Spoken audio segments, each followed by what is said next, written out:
darkness can never put out darkness, only light can do that. He also said that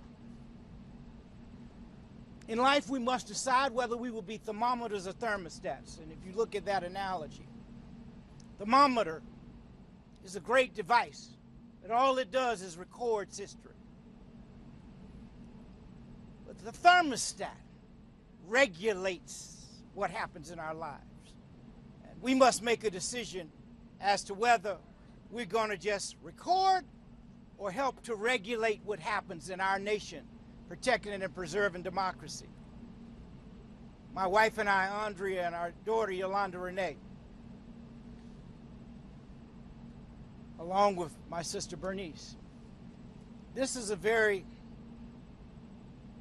difficult day for us in one sense, because you would think that America would be much further than it is. What we know, though, is that Mom and Dad and others taught us that when people come together, change can occur. And we must change this trajectory. We will learn one day nonviolence, or we will face non-existence. None of us won't accept that. But that is a course that we could go on.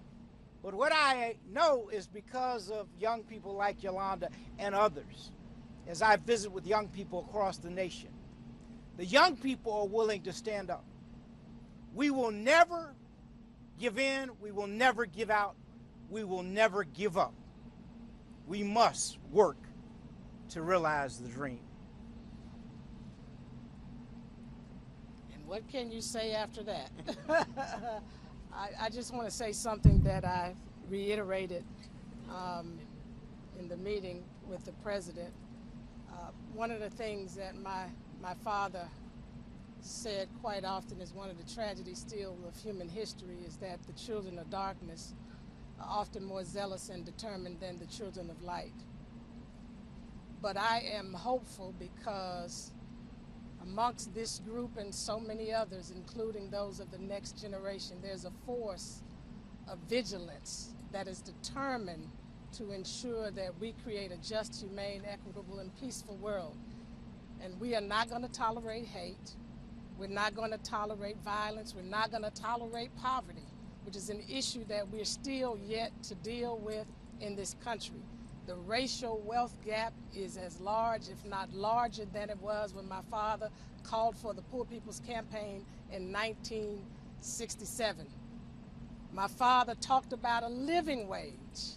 And back then at 63's March, they demanded a minimum wage of $2 that today is somewhere in the range of about a $19. So we're behind talking about a minimum wage. It's time to call for a livable wage.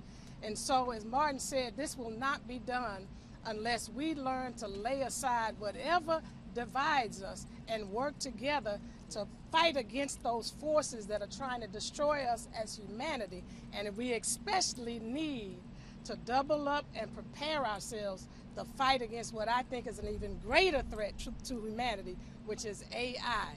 Daddy warned us of that danger when he told us, and where do we go from here, that if we don't allow our ethical and our moral progression to keep pace with our technological and scientific advancement, we could very well see ourselves destroy ourselves in the misuse of our own instruments. Let's not let that happen.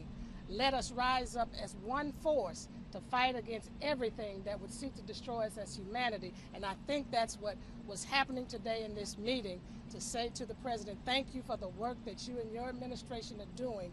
And we are committed to continuing to undergird that work and continue to move this nation forward in a positive direction.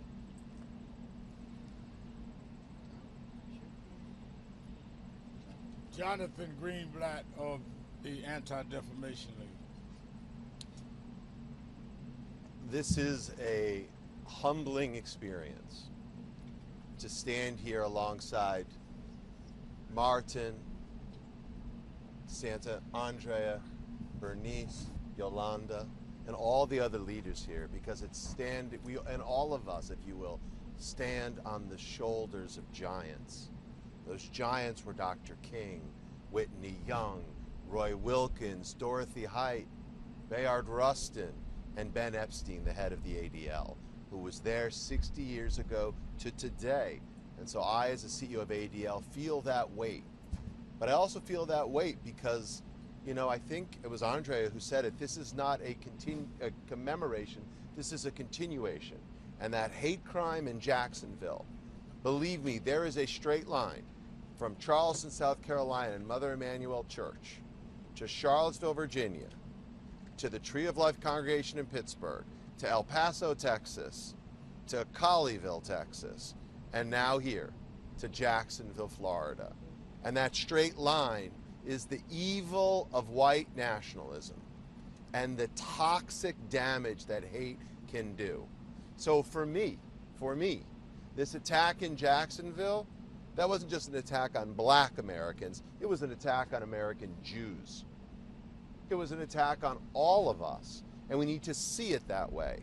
Whether they are white nationalists, or vicious xenophobes, or hardened anti-Semites, or poisonous anti-Zionists, or these ugly racists who push these fictions and these lies, dehumanizing and demonizing people because of how they look or where they pray or who they love.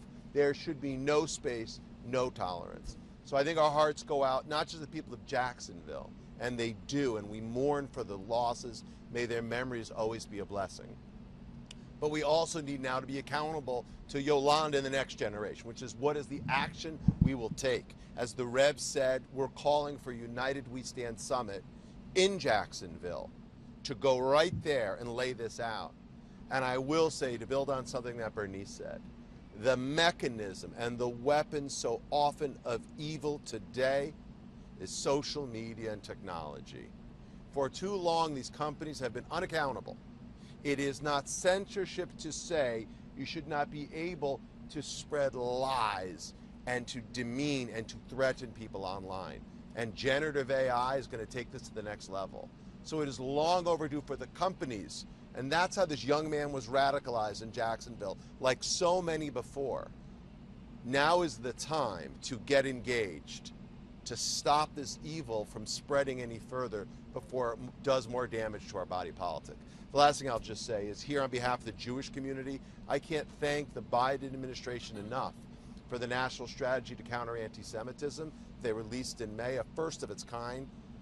But as my friend Damon said earlier today, Damon Hewitt, the Lawyers Committee, we need a whole of society strategy to fight the evil of domestic extremism and hate. And I hope the administration will continue its work, and that business and Congress, religious leaders, civil society will join them in this fight against hate, because I believe it really is the fight of our lives. Thank you. National Council of Negro Women, Reverend Siobhan. To all that are here today, I'm a mother of a 9-year-old son. Today is his first day of school, and he shared with me today, "Mommy, I'm scared. Are they going to shoot us because we're black?" And I hope that the press hears the cries of young people. As a black mother, as someone who's standing here representing the heart of Dr. Dorothy Irene Height, she was there orchestrating the march with many of my colleagues' predecessors. Many of us know that the role of women and mothers in this moment is to continue to speak truth to power. That looks like engaging the faith community.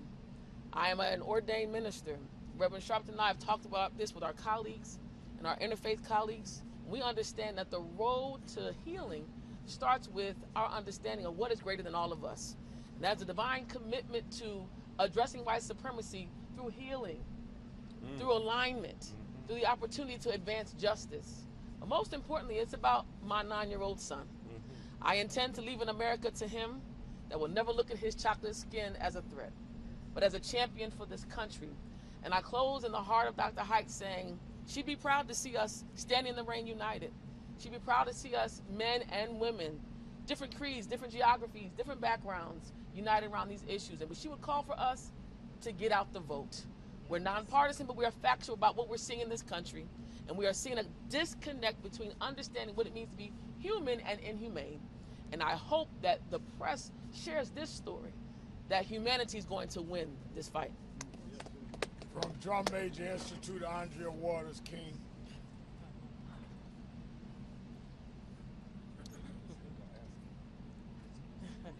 It certainly was a hard day on Saturday. We started with over 200,000, almost 200,000 people coming together of all hues, all faiths, all different ways of life. And we ended the day with one of the worst things that we could see within our nation. And one of the things that we talk about in our home, and we're talking to our daughter about, is the story of the grandmother and the two wolves. And it's the story of a little girl coming to her grandmother and saying, "Grandmother, there are two wolves in me. One is full of love and peace and justice, and the other is full of intolerance and hate. And there's a battle inside, and I'm not sure which wolf will win. What do I do?" And the grandmother said to her granddaughter, which one will win? And the grandmother said, "The wolf that you feed." It's time for America to decide which wolf are we going to feed. Are we going to feed the wolf of Martin Luther King Jr. and Coretta Scott King, the wolf of love, the wolf of justice, of peace and equality, or are we going to go the way of hate, of racism and bigotry and intolerance? And so we're at a dividing point in our nation and world, but we standing together, we already have the answer. When Dr. King talked about the moral arc of the universe being long but bending towards justice, these are some of the benders towards that justice, but it takes each and every American to decide within their heart and soul what way are they going to bend towards justice. Thank you very much. President of the National Urban League, Mark Morial. Thank you, Reverend Sharpton. I just want to add a few things. Being on the mall on Saturday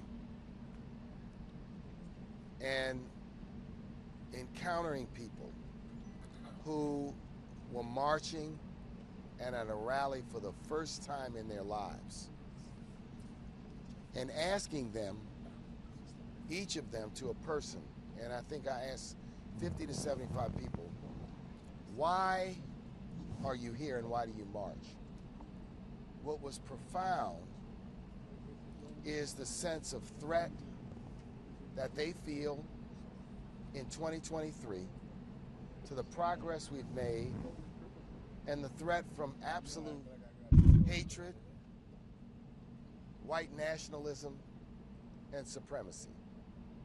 And I was struck because for me, I had an opportunity to be at the 50th anniversary march, at the 40th anniversary march, and as a law student at the 20th anniversary march. And there was a different feeling this time. Each and every one of the prior celebratory marches, there was a sense of hope and a sense of optimism that was flowing. In this one, there was a sense of the threat to American democracy, to the progress of the last 60 years, and to the very notion that people are not safe in their schools, in their communities, at grocery stores, at barbershops, and in their daily lives due to hate-filled violence. So we have come not pessimistic, because hate and love are both four-letter words. We come with the confidence and the inspiration that we represent millions and millions of Americans from walks of life, genders, creed, colors, and religion who are united to fight back and united to build an America and to build a future where democracy wins over autocracy. Let me say that again. Democracy wins over autocracy. And where a sense of tolerance and respect wins over hate and division. The president was introspective and prospective in his comments today. And I got the sense he clearly understands the issues that face this country. So we're united with this president and with this administration. Not simply in a fight for public policy, but a fight for the future of America. From the NAACP Legal Defense Fund, Janae Nelson. Good afternoon. We send our deepest condolences to the community of Jacksonville and to every community that has been affected by white nationalism, and that is every single community in this country. This is not a black issue. This is a everyone issue. White nationalism is the greatest security threat to this country. And we are fortunate to have a president and a vice president who recognize it as such. And we have implored them to act as robustly as possible to continue their commitment to recognizing that we are all under siege, we are all diminished by white supremacist hate and violence. It is a scourge on this country, it is a threat to our democracy, and it potentially can ruin the future of this country for generations to come. And so we ask that every person who has the ability to vote, to organize, to rally, to protest, do so. Because this is, as we've all said many times, an inflection point. This is a moment of truth. This is a moment where we are at the crossroads and have an opportunity to move forward, to continue the progress, to invoke radical transformative change that is inclusive, that is based in equity and fairness, and that recognizes our diversity as its strength, or we can be pulled backwards to a history that so many of us have fought to distance ourselves from. And we are the majority, and we can do this if we are activated and energized and organized. And I'm proud to stand with the other leaders here today who are working toward that mission, and we call on every person in this country to join us. The president of the Black Women's Roundtable, Melanie Campbell, who also was a co-convener of the march and happens to be from Florida and spoke as a Floridian to the president today. Thank you, Reverend Sharpton. Yes, I'm a native of Florida, Mims, Florida, to be exact, and a lot of relatives in Jacksonville, in that area. The one thing that we encourage and the president to do, and the people that I know on the ground, looking for him to show up at the appropriate time, especially with the family having much to have to say about that. And his presence will be very much needed and supported. The other thing, we had an opportunity to thank the president for all he's done for lifting up Black women's leadership.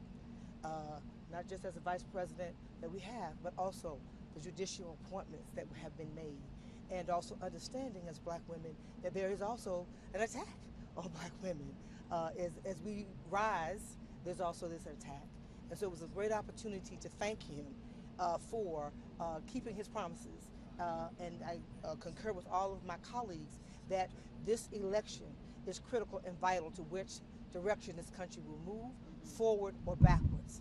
And so Saturday, feels like yesterday, Saturday, you saw, if you looked out there, what America really looks like. We are a melting pot. And when we think about our young sister Yolanda and her generation, we all have to make sure they have a future that is worthy of all that they have, so they can live out their dreams. And so we're all here united together. We're here with labor. We're here with civil rights and social justice leaders. And we will continue to fight. And we will win. That's right. Justice will win. Just like 60 years ago, labor was the backbone of the march. Labor was a backbone for the march on Saturday.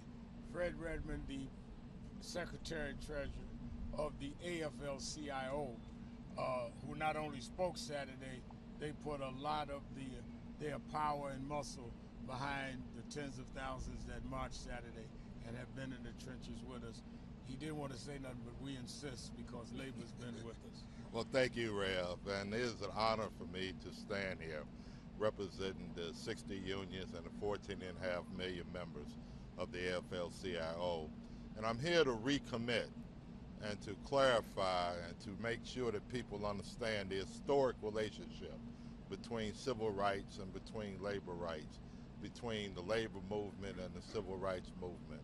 Dr. King once said at the AFL-CIO convention in 1961 that the two strongest forces for social economic justice is the labor movement and the civil rights movement.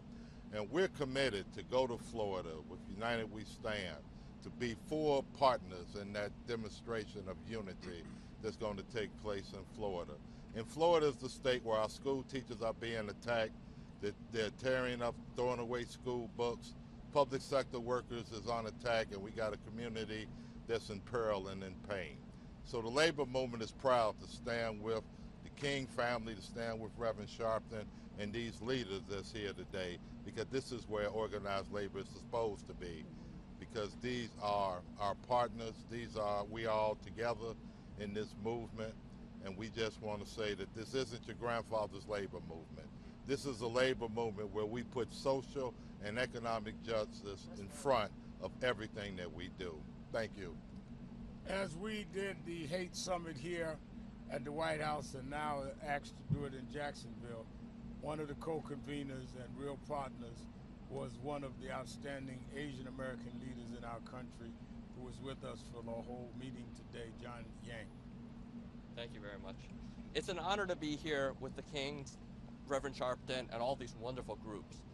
As Asian Americans, we know that we would not have had our civil rights here in the United States but for the work of all of these groups.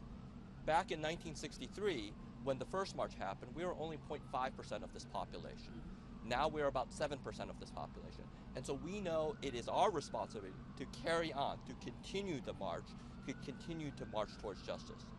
We know that all of us share the same pain, share the same tragedy over the last several years, whether it is Charleston, whether it is El Paso, whether it is Tree of Life, and for the Asian American community, it's Atlanta, Georgia, Indianapolis, Indiana. And so as we stand here, as we meet with the White House, we really appreciate the President and the Vice President and their moral clarity in recognizing this moment, this inflection point, as President Biden said, that we are in. And like the other organization, we stand to reunite with the United We Stand Summit in Florida to continue that discussion. One of the last things that we have to recognize that the only way to fight hate is with love. And we come together in love to express the optimism of this country, to express that we know that there is a light. But love is also a verb. It requires active participation by all of us. That active participation requires voting. That active participation requires organizing. That active participation requires all of us to speak out. So I would ask all of us to continue to express that love through all of these actions, and through that we will achieve that justice that we seek. Thank you. The outstanding leadership in the Latino community, Unidos, Thank you. Sister Perez. Hi, I'm Sonia Perez, Chief Operating Officer at Unidos US.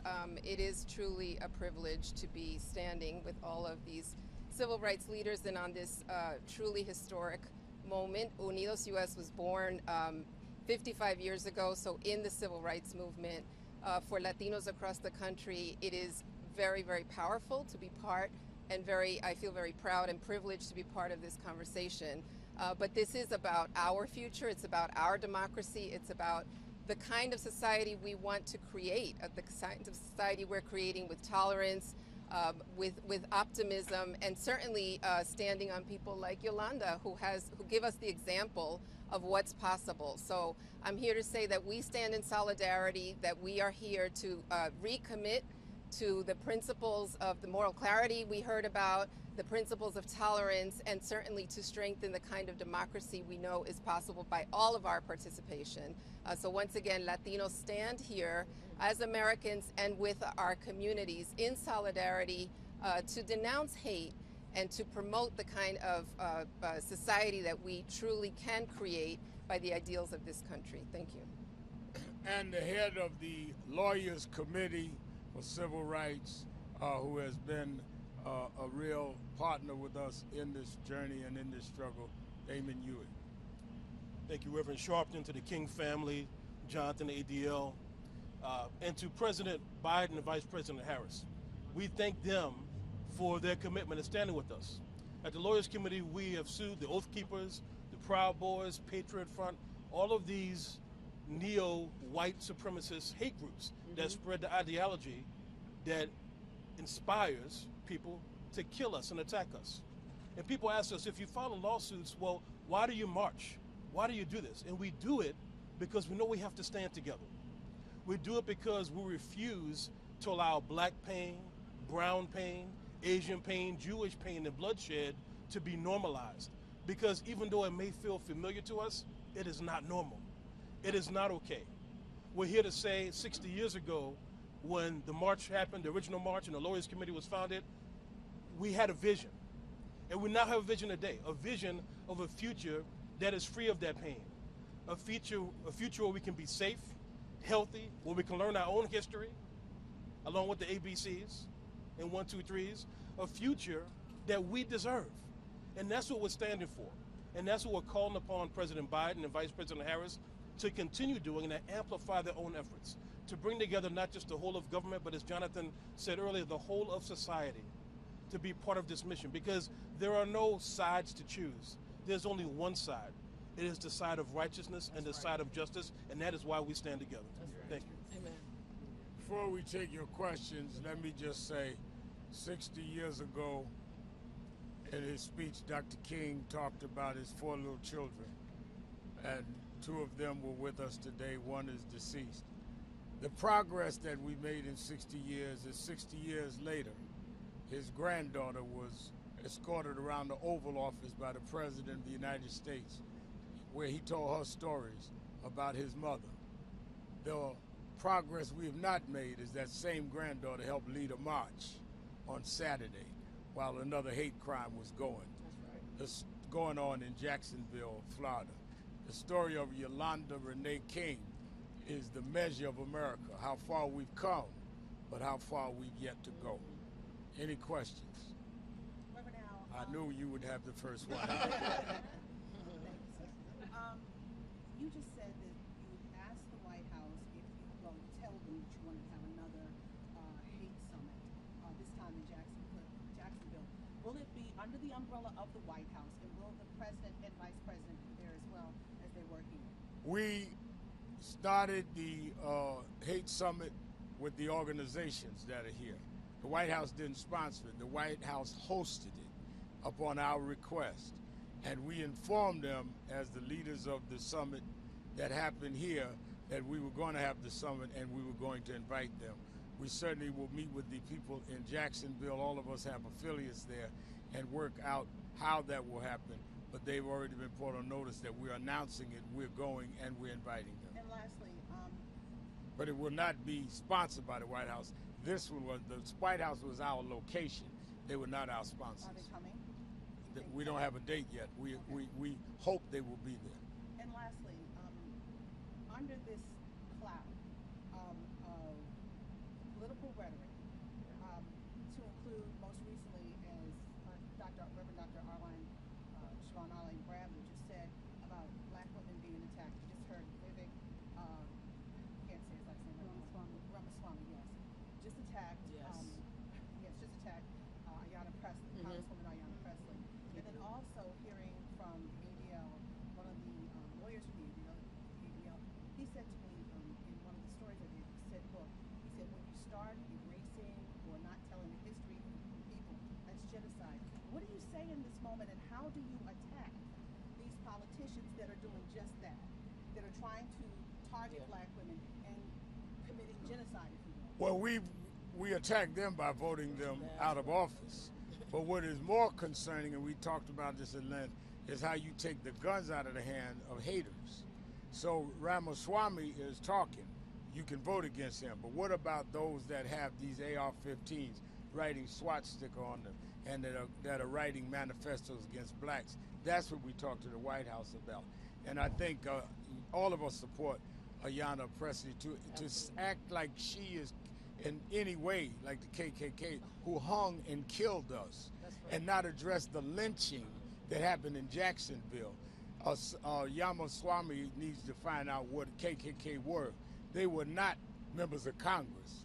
They were people with hoods on and lynching people. And maybe he should attend, not as a participant, but as a guest, the hate summit, to know what hate really is. Anyone else? I'm sorry, these two, if they can, I'm sorry, if these two can address my questions, please. Yeah, I do want to address the attack on black women in this moment and the context of what you're sharing. I think one of the things that we find is that when there's progress, there's always attacks.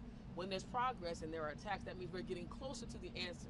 And the answer is, how do we continue to create political power for those that have been marginalized for centuries? And I think at the end of the day, we are seeing that this united front is showing you how we're going to respond. We don't have to attack. We have to show up. Our attack is in our voting, is in our political leadership, it's in our business ownership, it's in us expanding our opportunities. And so there's not a sector that you won't see people of color, people who have been marginalized, women, those who have been poor whites. I mean, this is a conversation about everybody. And don't think that your issue is not on this table. When you see this unity, that means every American's issue is at the table. So I did want to offer that in context. Look, I would just say, a few things. So number one, white nationalism is a global threat, and it is the single most consequential, dangerous, explosive threat to the homeland right now. That's not my opinion. That's what the FBI tells us. That's what the data shows us. If you look over the last decade at extremist-related murders, April, 75% were committed by white supremacists. And by the way, 75% were committed with firearms, with guns of different caliber. So the intersection is there, and it is undeniable. Congresswoman Presley, look, I might not agree with her on every policy. We all probably don't agree with each other on every policy. But to slander her as KKK is deplorable. It is really toxic and terrible. And I would hope that the candidate would walk that back. Because again, the KKK murdered people, killed them, tore them out of their homes, and hung them from trees, burned crosses in their lawns. They killed Schwerner, Cheney, and Goodman, and so many more. So to compare the congressman to that is just so deplorable and problematic. I just want to add to that. Black women saved this democracy. Excuse me. Black women saved this democracy. We are not going to be intimidated. We're going to use the power of our leadership and our vote. And for those who come in for us, we're ready for you, right? And we will do whatever we have to do to make sure our families and our communities turn out to vote, and we will vote you out in 2024. Bank on it. Why do you think racism is so often defined by partisan politics? I think because some parties choose to side or be too silent, which is also the side with the racist. When you have a guy that is the titular head of your party saying there's some that are all right people on both sides in Charlottesville, some very fine people, and the party elects him president and make him the titular head, that's what makes it a partisan issue. When I was growing up, we had Republicans like Everett Dirksen and Jacob Javits that helped get the Civil Rights Bill passed. We don't see those Republicans anymore. So it's not a natural or partisan issue. It is which party of today has chosen sides. And some of them we thought were smarter than that. She mentioned Ramaswamy. I thought he was a smart guy till he said he believed that Donald Trump was 6'3" and 215 pounds. Yeah, but look, there should be nothing political in calling out prejudice. We should push back on partisan people, say that it's, at the march, Mayor Holt came out from Oklahoma City, a Republican. And we had other people on that dais, and we didn't say to them, how do you vote before you can march? We said, what do you value? And that's what we said, and that's how it needs to get be. Is there a danger in aligning too closely, though, with one political party? Does that somehow hurt your unification agenda? The danger is being with one party against the other if it violates your principles. But it's more dangerous not to be with those who would do and say the things that need to be said and done. So we're not here because President Biden is a Democrat. Many of us were here when George Bush was in. That's right. And I marched on George Bush about Katrina, but I worked with him on education, and so many of us was here. What we have not been able to do is find anyone in the MAGA movement that would stand up, not the Republican Party. There are some Republicans that will stand with us, some Democrats. The MAGAs, we've not been able to find. What do you say to Americans that are very discouraged about what is going on right now? The Americans must not be discouraged. If you're discouraged, you're feeding into those that want to see you discouraged and apathetic. And we've seen this movie before. We've seen this before. We've won before. We're going to take two more because we got planes to catch. And it also, as has been said, this is nothing. I mean, I can't. Think about what my father and his team had to go through. Right. It didn't happen until it happened. It was darkest before dawn. So we're at a moment where it is so dark, but we've seen this before. And then it goes back even further than that. Those who are our ancestors, how did they make it through? They somehow kept going. They didn't give up. They didn't give out. They didn't give in. And we come with that same energy and spirit. One, two, and then. Family, could you just reflect personally on what it's like to be at the White House? You've been here many times, but there are iconic moments when your father and mother were here at pivotal times. Does it being here give you a sense of closeness to them? Absolutely. I mean, I feel like we're continuing in the tradition of my parents because Dad met with President Eisenhower and Vice President Nixon. In fact, went to Ghana on an independence with Vice President Nixon. Well, actually, was there at the same time because Nixon led the delegation. Met with President Kennedy and Vice President Johnson. Met with President Johnson and Vice President Humphrey. So every administration, whomever it is, when we're standing up for justice and truth and righteousness, you got to be talking to people. And whether or not they do what they're supposed to do is a different discussion because voters have to hold elected officials accountable. And the most important thing that I think has been said, and I'll say it this way, Dad used to say a voteless people is a powerless people. And one of the most important steps that we can take is that short step to the ballot box. That's been with every election. We keep saying elections are consequential. This election, even elections that are taking place in 2023, they're important. Next year for the presidential election, it could be one of the most consequential elections in the history of our country. Question on criminal justice issues. The George Floyd executive order is supposed to be a starting point, supposed to be legislation to come after that. Any sense of progress in that? What did the president say when you brought that up today? I brought it up today, and part of what has to happen is you have to get the majority of the Senate and the Congress. We intended, as we did Saturday, to keep bringing it up. The executive order from the president around George Floyd was a good first step. Let's remember, the Emancipation Proclamation was only an executive order. That's why they kept fighting till they got the 13th Amendment, and they didn't have the Lawyers Committee or LDF then. So we've got more power with LDF and the Lawyers Committee. We will not stop, but we're glad we have the executive order, but it's not the end of the road, it's the beginning of the road. Thank you very much.